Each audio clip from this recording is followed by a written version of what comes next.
Oh, yeah. We're live. Thank you. Welcome back to the Vermont House Appropriations Committee. Today is Thursday, February 2nd, 2023. It's 10 o'clock. We have made ourselves available to anyone who would like to come in and offer amendments to the H-145, which is the Budget Adjustment Act on the FY23 budget that was passed last May. So we have with us today Representative Clifford of Rutland City has an amendment that he would like us to hear and consider.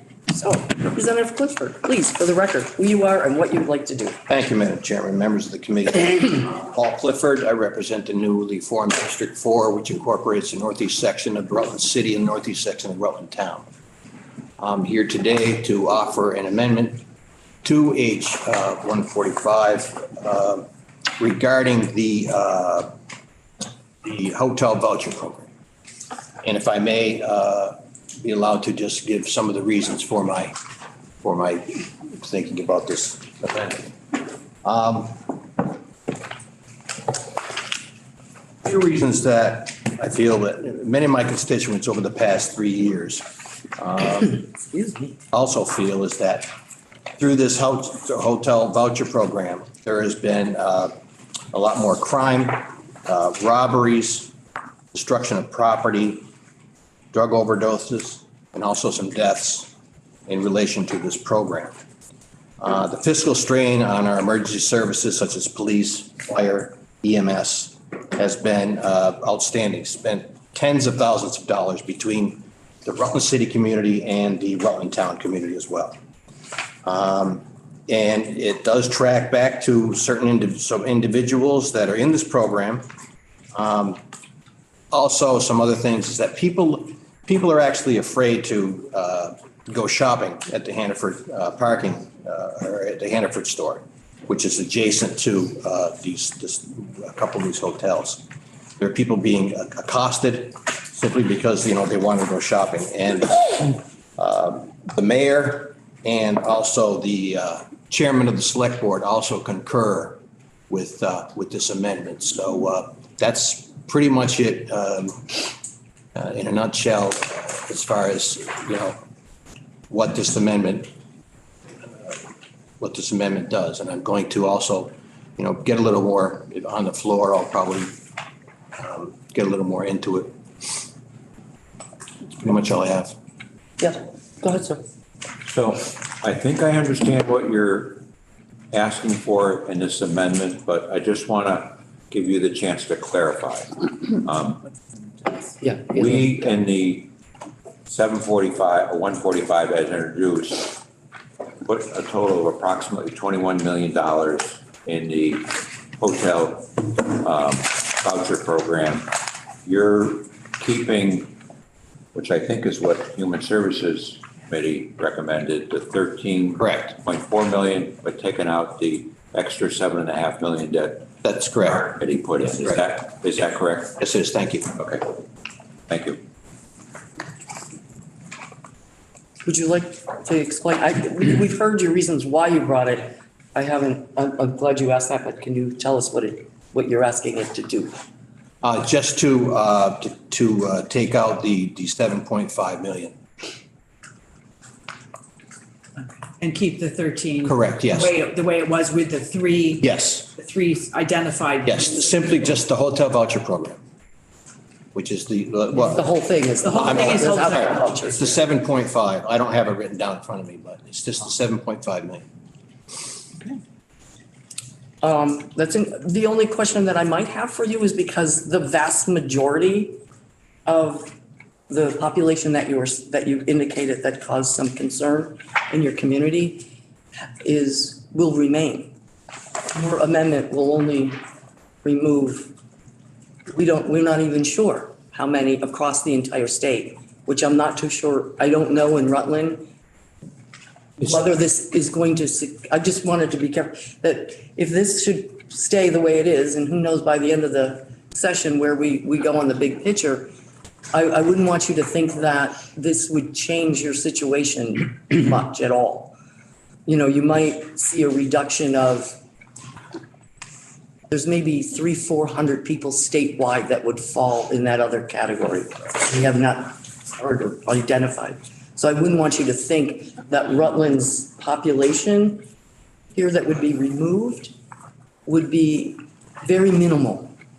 So the rest of what your concerns are would still remain. I just want you to be aware of that. Okay, good. I understand. And my goal here is to simply, like I said before, the constituency is, people in the city are very, very upset. And they just want it, this needs to, at some point, it needs to end. I know that there is supposed to be a plan that's supposed to come to us by April 15th. We hope. I understand. That's for 21. We're hope. looking forward again. Right. So, yeah, just so you're aware, because constituent work is tricky and I wouldn't want you to, that. Appreciate that. Yeah, that right now, if the way that we had it, this would end anyway in June. Okay, unless in the 24 budget, there's some sort of change. All right. So we were keeping people together until the end of this fiscal year, and they have a plan for unwinding. It would be very helpful. And I know your mayor, well, I serve on a couple of boards with him, and also we're quite aligned when it comes to the railroad. To have a voice in that plan that we're requesting again. Absolutely. Because I think it's incredibly important that communities share their voice as they develop the plan, because this population, small or large, are not going away. They're, whether they're here or there or in the parking lot or now sleeping in their car, they're still going to be in the neighborhood. So we need to do what we can. I'd be more than willing to be part of that. Great. What committee do you serve on, sir? Environment and energy. Okay, good committee. But yeah, I would make sure that you read section 87 of this bill, the end, because that is the next iteration of asking for a plan. Our intent, sir, was not to cut anybody off just yet until we had some sort of statewide plan. I understand. Great. Well, anyway, if there's any other questions, otherwise I will, I appreciate that this is an issue and I appreciate what you're attempting to do. I'm not sure it's going to actually solve the problem, because some of the people that may be causing the problem will then not even have a place to stay, and who knows, what that means for everybody. So at any rate, while I appreciate it, I feel strongly that we need to keep the language that we approved in H145. And so I would like to make a motion to move this amendment out unfavorably. So that means for committee members that if you vote yes, you're voting against the amendment, and if you vote no, you're voting in favor of the amendment. And that seems kind of wacky, but that's what I'm proposing. Yeah. You're really confusing the. So I'd like to make a motion to move this amendment out unfavorably. Okay, so a yes vote is unfavorable. Right.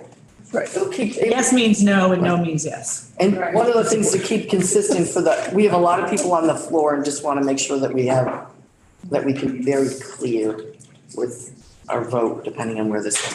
Sir, you are welcome to stay, but you are free to go from the seat. I've had Joneses before. It's awesome.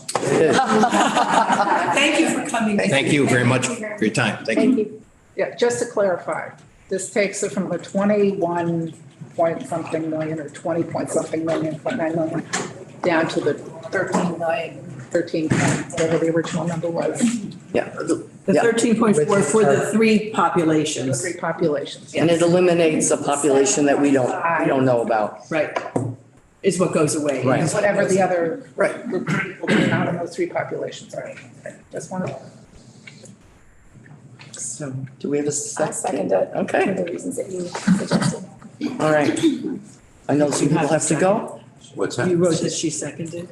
I'm not writing down the second. I know there is one. Oh, I always wrote down both, but maybe you don't have to. All right, well, we'll debate that one. Okay. Well, you talk. He hasn't I gotten in can't get trouble anywhere yet, with so I think I he's, wrote who made the motion. Okay, And I may be doing it wrong, and I will get corrected. who knows? I think we're all set. Clerk may call. Is there- Go is there- ahead. Well, the- I guess I have to vote no, because I'm going to support the Yeah. amendment. We're just kicking this can. I'm Oh, sorry. absolutely. And I know we have a study language, which I was in support of, but it's not the seniors, it's not the young children that are causing the problems. It's the open door and come to Vermont. And I think this is a good faith effort, and this actually brings us right back to what the Human Services, which is the policy committee, recommended to us. So I am supportive of the amendment, and I have to vote no in support. So I don't understand your thing. I somehow I felt that would be coming. I'm just saying. So that's not a surprise. yeah. And hopefully we were going to get a good And plan. 3 months, we're gonna, yeah. Okay, so I said You're my good. piece. You want to speak to? Just, yeah. Yeah, can oh I- yeah, please. I'm doing the same, and I think Right. for the reasons mentioned earlier in our discussion, the whole program irks me. So Right. for those reasons, I'll be, a no on your motion. And I would like to say too, there is no one that we've met in the last decade that likes this program at all. We all want to see it come to some sort of a better plan, especially even the people who are in it. So I'm looking forward to actually going on my own little mini field trip to go visit some of the sites where they are. And we're giving them only a moment's breath until the end of the year and work with the administration. We've seen how quickly a plan can come together when commerce and government ops and the administration and the AOA, when they all get together, a plan can be written. This one's tough. I'm not going to say that it's easy as that, but we're giving them a shot at coming back. Yeah, go ahead. I just want to mention that we're making, I think, bold assumptions that this other population of individuals fall within a category as described by the person presenting this amendment. And we have no data on that. We don't know what the population is. We don't have the data. We are trying to put this plan together. I know for a fact, I've had constituents come up to me for no fault of their own who are homeless because of a bad situation that occurred. They're working 3 jobs, they're living in their car. And and they're not within the population that was initially envisioned. So I, for one, feel that it is not good policy to make a broad statement about an unknown when we could be very well causing an impact that we want to avoid. And given the timeline, we're talking about the end of this fiscal year and the plan that we expect to see, I think it just makes sense to. And it may change. By the time it comes back to us, even within this building, it has the potential of changing dramatically before it comes back. I think I had Representative Holcomb and then Representative Bloomley, and then I know members have bills to introduce or do something with. I'll keep it really, I just completely support, we've all spoken to constituents. I spoke to someone who was a young woman who'd been kicked out of her house and was pregnant. She would not qualify for those new targeted categories. We just don't know who is in that group. And I do want to acknowledge the concerns about the cost to communities. And I think there is a larger plan than when we don't, when we don't have a robust plan to solve state issues at the state level, the cost is shifted back on communities in a disproportionate way.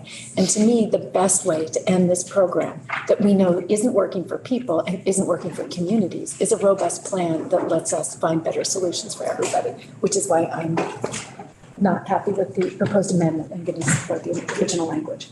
Yeah. Okay. You took the words out my mouth. Ditto that. All right. We ready? Mr. Clerk. Okay. So a yes means unfavorable, a no means favorable to the amendment from Representative Clifford. Representative Lumley, Yes. Representative Brennan, No. Representative Dickinson, No, Representative Dolan, Yes. Representative Harrison, no. Representative Holcomb, Yes. Representative Mahaly, Yes. Representative Page, No. Representative Shy, Yes. Representative Squirrel, Yes. Representative Polino, Yes. Representative Lanford. Yes. Okay, so the vote is 8 to 4, unfavorable. Right. That's like some Super Bowl scoring you got there going on. All right. Just complicate things. all right. Do you think, well, I don't know. I think people who need to go, some people have to be somewhere at 10:30. I will stay here because we said, I'm going to look to Aaron. On our agenda, we said 10 to, how long did we say we were going to have our doors open? The next thing on our schedule is lunch at noon. Well, all right, so I'm pretty sure by 11 if no one else comes You can in. pull us back in a hurry. Right. Right, okay. Right. So I'll stay here and keep Aaron's working on my staying, floor. Yeah. So, Okay, yeah. All right. We'll send out a text alert if somebody should walk in. Okay, If Rebecca has DCF, I just came down from institutions at 8:30, Harry Chen and the group, the whole. Oh, nice. There. is that, They were doing the BAA. They're gonna start doing the budget for 24 if you want to run up and Oh, listen. are they still there? Maybe I do. Institutions? Yeah. Very, very interesting. for what's part of the budget? we can, I think if we're done